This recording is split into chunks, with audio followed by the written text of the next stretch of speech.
Hello everyone, I hope you all are doing well. I am Sonalika and welcome back to my channel. So today we will discuss my class 8 science chapter 2, that is microorganism friend and foe. Okay एक छोटा सा request है आप सबसे, अगर आपने इसका part 1 नहीं देखा है तो प्लीज़ जाइए, प्लेलिस्ट में आपको पार्ट 1 का टॉपिक मिल जाएगा, वीडियो मिल जाएगा, पहले आप उसे वॉच कीजिए सो दैट कि आपको पार्ट 2 समझने में प्रॉब्लम ना हो। ये हमारा पार्ट 2 है। Okay so let's start. तो आज हमारा topic increasing soil fertility. Okay so इस टॉपिक को पढ़ने से पहले हम एक बार ब्रीफ में समराइज कर लेते हैं कि हम पिछले क्लास में पढ़े क्या थे। ठीक है, ओके तो माइक्रो ऑर्गेनिजम्स का डेफिनेशन क्या था? वैसे ऑर्गेनिज्म जिन्हें हम अपने नेकेड आई से नहीं देख सकते उन्हें हम क्या कहते हैं? उन्हें हम माइक्रोब्स या फिर माइक्रो ऑर्गेनिज्म कहते हैं। और माइक्रो ऑर्गेनिज्म के डिफरेंट एग्जाम्पल्स हमने देखा था। इन्हें 4 मेजर पार्ट में डिवाइड किया गया है। वो क्या है? वो है बैक्टीरिया, फंगी, प्रोटोजोआ, एल्गी, है ना। बहुत सारे एक्टिविटीज से हमने समझा था सबका, और बहुत सारे डायग्राम भी हमने देखे थे पिछले क्लास में। फिर हमने ये भी देखा था कि सारे जो बैक्टीरिया, फंगी, ये सब रहते कहाँ हैं, आखिर दिखते नहीं तो होते कहाँ हैं, उनसे क्या क्या चीज़ हम बना सकते हैं, वो हमारे लिए कितने ज़्यादा यूजफुल है, हमारे लिए फ्रेंडली हैं, ये सब हमने देखा था। और आज हम इसी सीरीज में क्या देखने वाले हैं? इंक्रीजिंग सॉइल फर्टिलिटी, मतलब जो बैक्टीरियाज, माइक्रोब्स हैं वो सॉइल के फर्टिलिटी, उसकी उर्वरता को बढ़ाने में किस तरह मददगार यानी हेल्पफुल साबित हो सकते हैं, ये हम आज के क्लास में देखेंगे। ठीक है, let's start. Okay, some bacteria are able to fix atmospheric nitrogen into our soil and enrich the soil with nitrogen and increase the soil fertility. और वो कौन सा बैक्टीरिया है जो एटमॉस्फेरिक नाइट्रोजन को हमारी मिट्टी में ला करके सॉइल को इनरिच कर देता है नाइट्रोजन से? उस बैक्टीरिया का नाम क्या है? यस, उस बैक्टीरिया का नाम है राइजोबियम। ठीक है, क्या नाम है? राइजोबियम। हमने अपने प्रीवियस क्लासेस में भी इस बैक्टीरिया के बारे में पढ़ा था कि कैसे ये वर्क करते हैं, है ना। तो ये है हमारा डायग्राम। किस चीज़ का डायग्राम है? Nitrogen fixing cyanobacteria and blue green algae. ये दिख रहा है आपको? ये क्या है? बैक्टीरियाज ही है, ये ब्लू ग्रीन एल्गी और साइनोबैक्टीरिया है। ठीक है, ये देखो ये क्या है? ये है हमारा ल्यूग्यूमिनस प्लांट का रूट, और उसके रूट्स में क्या होते हैं?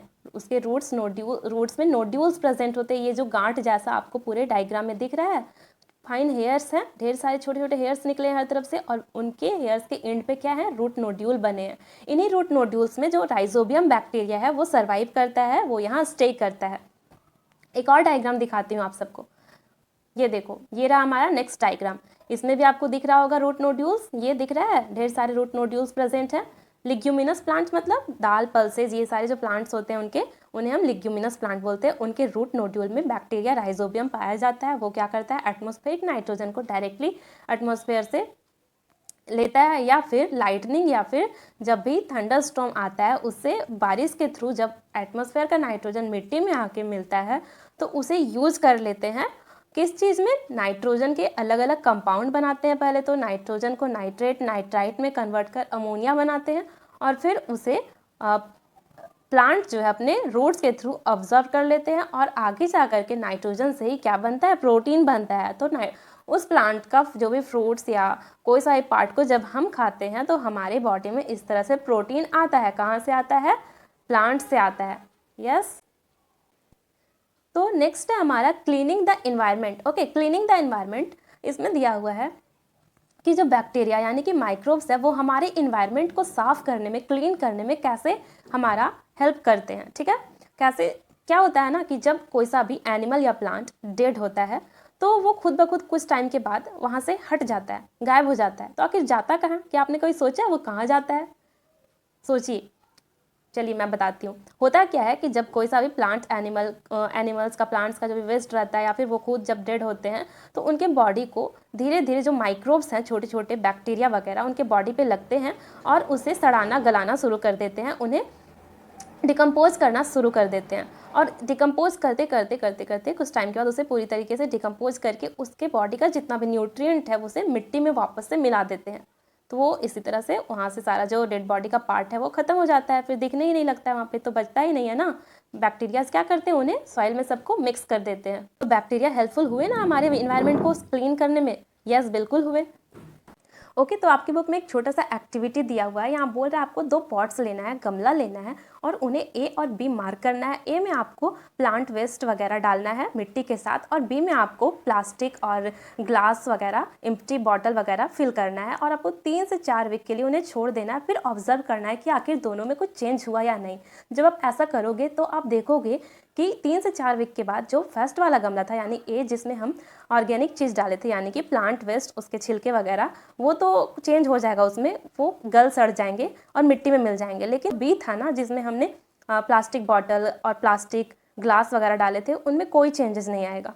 क्यों? क्योंकि वो नॉन बायोडिग्रेडेबल है, वो कभी भी मिलते नहीं है मिट्टी में। जैसे हैं अपने शेप को और साइज को बदलते नहीं है, वैसे ही रहते हैं। लेकिन प्लांट वेस्ट, एनिमल वेस्ट, ये सारे चेंज हो जाते हैं मिट्टी में, माइक्रोब्स के द्वारा वापस से मिल जाते हैं। ठीक है, ओके। तो नेक्स्ट है हमारा harmful micro organism.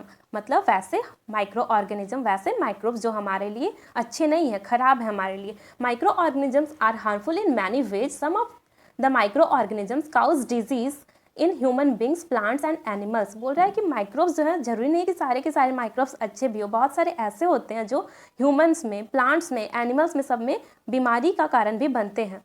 Such disease causing micro organism are called pathogen. वैसे माइक्रोब जो डिजीज काउज करते हैं हमारे बॉडी में या फिर एनिमल्स के बॉडी में, उन्हें क्या कहते हैं? उन्हें पैथोजेन कहते हैं।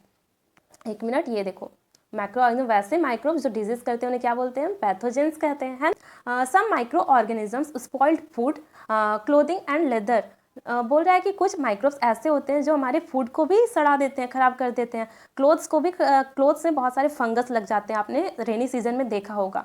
और लेदर यानी कि हमारे जो भी चमड़ा का चीज़ है उन्हें भी खराब कर सकते हैं। फूड को स्पॉइल कैसे करते हैं? आपने गर्मी में देखा होगा क्या होता है कि अगर सुबह का सब्जी है तो शाम तक उससे खराब सा स्मेल आने लगता है, मतलब उससे माइक्रोबियल अटैक हो जाता है, वे उन्हें खराब कर देते हैं। ठीक है, let us study more about their harmful activities. अब हम थोड़ा और जानेंगे इनका हार्मफुल एक्टिविटीज़ के बारे में आगे। तो ये disease causing microorganisms in human में जो माइक्रोब्स डिजीज करते हैं, बीमारी करते हैं। Pathogens enter our body through the air we breathe, the water we drink और द फूड वी ईट। हमारे बॉडी में पैथोजेंस जो है कैसे एंटर करते हैं? उस हवा से जो हम सांस लेते हैं, उस पानी से जो हम पीते हैं, वो खाना जो हम खाते हैं। अगर खाना खराब हुआ तो पैथोजेंस में प्रेजेंट है, यानी बैक्टीरिया वगैरह प्रेजेंट है, तो हमारे खाने के थ्रू हमारे बॉडी में चला जाएगा, फिर हमें बीमार करेगा। अगर पानी में प्रेजेंट है तो पानी के थ्रू जाएगा। अगर एयर में है तो जब हम ब्रीथ करेंगे, सांस लेंगे, तो उसके थ्रू चला जाएगा हमारे फेफड़ों में, है ना। They can also get transmitted by direct contact और विथ एन इन्फेक्टेड पर्सन और कैरिड बाय एन एनिमल। इसका मतलब क्या हुआ? अगर कोई पर्सन जो आपके आसपास में है और वो किसी डिजीज से इन्फेक्टेड है, तो अगर आप उसे कांटेक्ट में आएंगे तो आपको भी वो बीमारी, वो डिजीज़ होने का संभावना बना रहता है। और किस तरह से फैलता है? और एनिमल के द्वारा भी कैरी किया जा सकता है।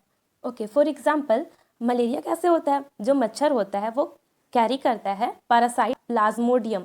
जब वो अपने साथ कैरी करके लाता है और हमारे बॉडी में डाल देता है, उस कारण हमें क्या होता है? मलेरिया होता है। तो वो कैरियर का काम करता है। Microbial disease that can be spread from microbial disease that can spread from an infected person to a healthy person through air, water, food or physical contact are called communicable disease। तो communicable disease किसे कहते हैं?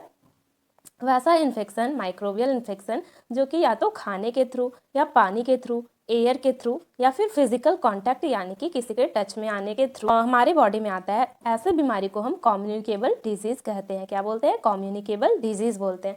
For example, अब example दिखा देती हूँ मैं आप लोग को। यहाँ देखो, for example of such disease include cholera, common cold, chicken pox and tuberculosis. Tuberculosis मतलब टीबी, जिसमें खांसी होता है बहुत ज़्यादा। ठीक है, ये सब एग्जाम्पल है कम्युनिकेबल डिजीज के।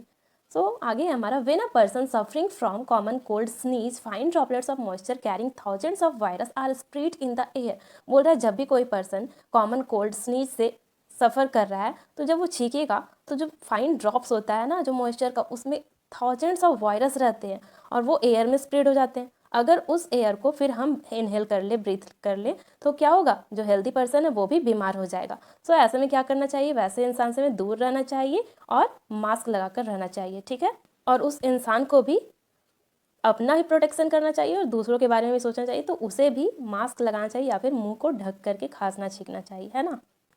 सो यहाँ पे है, there are some insects and animals which acts as carriers of disease causing microbe। बोल रहा है कि कुछ इंसेक्ट्स और एनिमल ऐसे होते हैं जो कैरियर के जैसा काम करते हैं, मतलब बीमारी को कैरी करके लाते हैं और दूसरे में दे देते हैं। House fly is one such carrier, उसमें से सच कैरियर एग्जाम्पल है एक हाउस फ्लाई जो मक्खी होता है वो। The fly sit on the garbage at animal excreta, वो फ्लाई कहाँ सीट करता है, जाके बैठता है कचड़े में, एनिमल का जो एक्सक्रीटा है, वेस्ट है, उस पर जाके बैठता है। Pathogens stick to their bodies और फिर क्या करते हैं, पैथोजेंस मतलब जो डिजीज़ कैरी करते हैं, हमारे तक डिजीज़ पहुंचाते हैं, उनके बॉडी में वो खराब जो माइक्रोब है चिपक जाता है। When this fly seeds on uncovered food they may transfer the pathogens, और जब ये अनकवर्ड बिना ढका हुआ खाना जो हमारे घर में होता है अगर उस पर आके बैठ गए तो क्या होगा, उनके बॉडी में जो चिपका हुआ पैथोजेंस था, बैक्टीरिया था, वो हमारे खाने में आ जाएगा। और जब हम उस इन्फेक्टेड बैक्टीरिया वाले खाने को खाएंगे तो क्या होगा, हम बीमार पड़ जाएंगे, है ना। इसलिए हमें अपने घर के खाने वाले चीज़ सबको अच्छे से हमेशा कवर करके रखना चाहिए ताकि उस पर कोई सा भी माइक्रोबियल इन्फेक्शन ना हो, कोई सा भी पैथोजन आके ना बैठ जाए और हम स्वस्थ रहें, अच्छा खाना खाएं, हेल्दी खाना खाएं, हम सब हेल्दी रहें। नेक्स्ट एग्जाम्पल है हमारा, another example of carrier is female Anopheles mosquito. कौन है, female Anopheles mosquito which carries the parasite of malaria Plasmodium. ठीक है, किस चीज़ के पैरासाइट को कैरी करती है, मलेरिया का, और उस पैरासाइट का नाम क्या है, प्लाज्मोडियम। मतलब जो हमें मलेरिया बीमारी होता है, डिजीज़ होता है, वो प्लाज्मोडियम के कारण होता है और उसको कैरी करती है female Anopheles mosquito. Female Aedes mosquito acts as carrier of dengue virus, dengue virus का भी कैरियर है, और वो कौन है, एडीज, वो भी फीमेल एडीज मॉस्किटो ही है। How can we control the spread of malaria और डेंगू, कैसे कर सकते हैं, हम अनकवर्ड खाना नहीं खाएंगे तो हम बच जाएंगे, है ना। तो डायग्राम, फीमेल एनोफ्लिस मॉस्किटो जो कि किस चीज़ की कैरियर है, मलेरिया के पैरासाइट की, प्लाज्मोडियम की कैरियर है, ये रही वो मच्छर, डेंजर दिख रही है ना, मलेरिया भी करती है ये। All mosquitoes breed in water, मतलब सारे जो मच्छर है वो किस चीज़ पे अपना नंबर बढ़ाती है, किस चीज़ पे रहती है, तो वाटर में रहती है। जमा हुआ पानी जहाँ जहाँ रहता है वहाँ वहाँ मच्छर पनप जाता है। आपने देखा होगा अगर आपके आसपास कहीं ऐसा होता है तो सो हम लोग को क्या करना चाहिए, कहीं भी अगर वाटर ऐसा कलेक्ट है, बहुत टाइम से जमा हुआ है, तो उसे हटा देना चाहिए। जैसे कि एग्जांपल है, जैसे टायर्स में, कूलर जो हम घर में यूज़ करते हैं गर्मी में, फिर फ्लावर पॉट में अगर पानी जमा है तो उसे साफ़ करते रहना चाहिए ताकि हमारा सराउंडिंग क्लीन रहे और वहाँ पे किस तरह का गंदगी नहीं रहेगा तो मॉस्किटोज़ भी नहीं पनपेंगे, है ना, ब्रीड नहीं कर पाएंगे। अब एक होमवर्क है आपके लिए, आपको क्या करना है, एक मेजर मतलब अच्छा काम का लिस्ट बनाना है जिससे कि हम मलेरिया को फैलने से रोकें। ठीक है, ये आपका होमवर्क है, कीजिएगा, या तो फिर कमेंट में मुझे पॉइंट वाइज 4-5 पॉइंट लिख करके पिन कीजिए। ओके, तो अब यहाँ हमारा है, क्या है हमारा, some common human diseases caused by micro organism, कुछ कॉमन ह्यूमन डिजीज जो कि माइक्रो ऑर्गेनिज्म के द्वारा होते हैं। सो देख लेते हैं हम एक एक करके सबके बारे में। पहला है हमारा ट्यूबरक्यूलोसिस। ठीक है, ट्यूबरक्यूलोसिस यानी कि टीबी, जिसमें बहुत ज़्यादा खांसी होता है। तो पहला है ट्यूबरक्लोसिस, ये बैक्टीरिया के कारण होता है। कॉजेटिव माइक्रो ऑर्गेनिज्म का लिस्ट है। यहाँ मोड ऑफ ट्रांसमिशन मतलब फैलता कैसे है, तो एयर के थ्रू फैलता है। और प्रिवेंटिव मेजर मतलब क्या क्या हम लोग कर सकते हैं इसे बचने के लिए। ओके, तो सेकंड है मिसल्स, मिसल्स वायरस से होता है, ये भी एयर से फैलता है। थर्ड है चिकन पॉक्स जो कि वायरस से होता है, एयर से और फिजिकल कॉन्टैक्ट से फैलता है। उसके बाद है पोलियो, पोलियो भी वायरस से फैलता है और एयर और गंदा पानी और इन्फेक्टेड एयर के थ्रू फैल सकता है। फिर है प्रिवेंटिव मेजर्स, देखो ओके तो प्रिवेंटिव मेजर्स क्या है, keep the patient in complete isolation, उस पेशेंट को कंप्लीट आइसोलेशन मतलब एक जगह पे अकेले रखना है जहाँ पे कोई भी उसके कांटेक्ट में ना आ सके ताकि वो बीमारी दूसरों को ना फैले। Vaccination to be given at suitable age, बोल रहा है जिस एज में जो भी वैक्सीन का ज़रूरत होता है वो ज़रूर लगवाना चाहिए उसे। नेक्स्ट डिजीज़ है हमारा कॉलेरा, कॉलेरा बैक्टीरिया से होता है, वाटर और फूड के थ्रू फैलता है। सेकेंड है हमारा टाइफॉइड जो कि बैक्टीरिया से होता है और ये गंदे पानी से होता है, यानी बैक्टीरिया वाले पानी पी लेने से होता है। तो इसमें हम क्या कर सकते हैं इसे बचने के लिए, maintain personal hygiene and good sanitary habits, मतलब हमें जिसे भी हुआ है उसे एकदम साफ़ सुथरा सब कुछ अपने आसपास क्लीन और कपड़ा वपड़ा सब कुछ साफ साफ पहनना चाहिए और अच्छे से रहना चाहिए। कंज्यूम प्रॉपरली कुक्ड फूड, मतलब अच्छा से पका हुआ खाना चाहिए और उसे जो पानी है वो बॉइल्ड पीना चाहिए और वैक्सीनेशन भी लेना चाहिए। थर्ड है हमारा हेपेटाइटिस ए, क्या है हेपेटाइटिस ए जो कि वायरस से होता है, वाटर के थ्रू फैलता है। इसका प्रिवेंटिव मेजर है drink boiled drinking water and vaccination जरूर ले। उसके बाद है मलेरिया, मलेरिया प्रोटोजोआ से फैलता है, मलेरिया प्रोटोजोआ से होता है और मोड ऑफ ट्रांसमिशन है मॉस्कीटो के। तो मलेरिया किस चीज़ से होता है, फीमेल एनोफ्लिस से होता है, मॉस्कीटो के काटने से होता है। इसमें प्रिवेंटिव मेजर है, use mosquito net and repellents, मतलब जो मच्छरदानी होता है उसका यूज़ करना चाहिए। रेपेलेंट्स मतलब जो भी मच्छर को किल करने का चीज़ आता है वो सारा यूज़ करना चाहिए। स्प्रे इंसेक्टिसाइड्स को भी स्प्रे कर सकते हैं, इससे इंसेक्ट किल हो जाए। And control breeding of mosquitoes by not allowing water to collect in surroundings, और हमें अपने सराउंडिंग को साफ रखना चाहिए। वहाँ पे अगर पानी जमा है तो उसे क्लीन करवाना चाहिए ताकि वहाँ पे मॉस्किटो पनपे ही नहीं, ब्रीड ही नहीं कर पाए। ओके, अब है हमारा disease causing micro organism in animals. Animals में माइक्रो कैसे डिजीज काउज, सो पढ़ लेते हैं एक बार हम इसे। Several micro organisms not only cause disease in human and plant but also in animals, in other animals. बोल रहा है कुछ माइक्रोब्स ऐसे जो कि सिर्फ प्लांट और ह्यूमन में ही नहीं बल्कि दूसरे जानवरों में भी डिजीज करते हैं। उसका एग्जांपल है anthrax. Anthrax is a dangerous human and cattle disease caused bye a bacterium.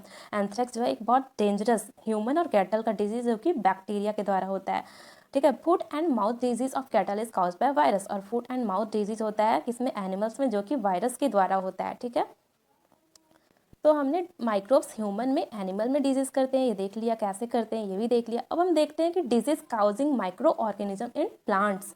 ठीक है, माइक्रोब्स जो है प्लांट में भी डिजीज करते हैं, तो किस तरह से करते हैं। Several micro organisms cause disease in plants like wheat, rice, potato, sugar cane, orange, apple and others. Okay, यहाँ देखो, व्हीट में, राइस में, पोटैटो में, sugar cane, orange, apple and other दूसरे प्लांट्स में भी माइक्रोब डिजीज कर सकते हैं। The diseases reduce the yield of crop, और इन बीमारी के होने से क्या होता है, जो यील्ड है, जो प्रोडक्शन है क्रॉप का, वो घट जाता है, वो जितना होना चाहिए उससे बहुत कम हो जाता है। ठीक है, तो हम यहाँ पे कुछ लिस्ट देख लेते हैं प्लांट में होने वाले बीमारियों का जो कि माइक्रो ऑर्गेनिज्म के द्वारा होते हैं। तो प्लांट डिजीज है, यहाँ माइक्रो ऑर्गेनिजम्स है और मोड ऑफ ट्रांसमिशन है। Plant disease, micro organism and mode of transmission. पहला है सिट्रस और कैंकर, ये बैक्टीरिया के द्वारा होता है और एयर से फैलता है। फिर है rust of wheat, fungi, fungi से होता है रस्ट ऑफ व्हीट, और एयर और सीड से फैलता है। ठीक है, नेक्स्ट है हमारा येलो वेन मोजैक ऑफ भिंडी। ठीक है, येलो वेन मोजैक ऑफ भिंडी, जिसको ओकरा भी कहते हैं, ये वायरस से होता है और इंसेक्ट के थ्रू फैलता है भिंडी के प्लांट्स में। ठीक है, सो प्लांट में इन सारी बीमारियों को कंट्रोल करने के लिए कुछ केमिकल्स का यूज होता है, कुछ केमिकल्स को छिड़काव होता है, उन पर स्प्रिंकल किया जाता है ताकि वो माइक्रोब्स, इंसेक्ट मर जाए और हमारा प्लांट जो है बहुत अच्छे से ग्रो करे और यील्ड भी बहुत अच्छा मिले हम सबको।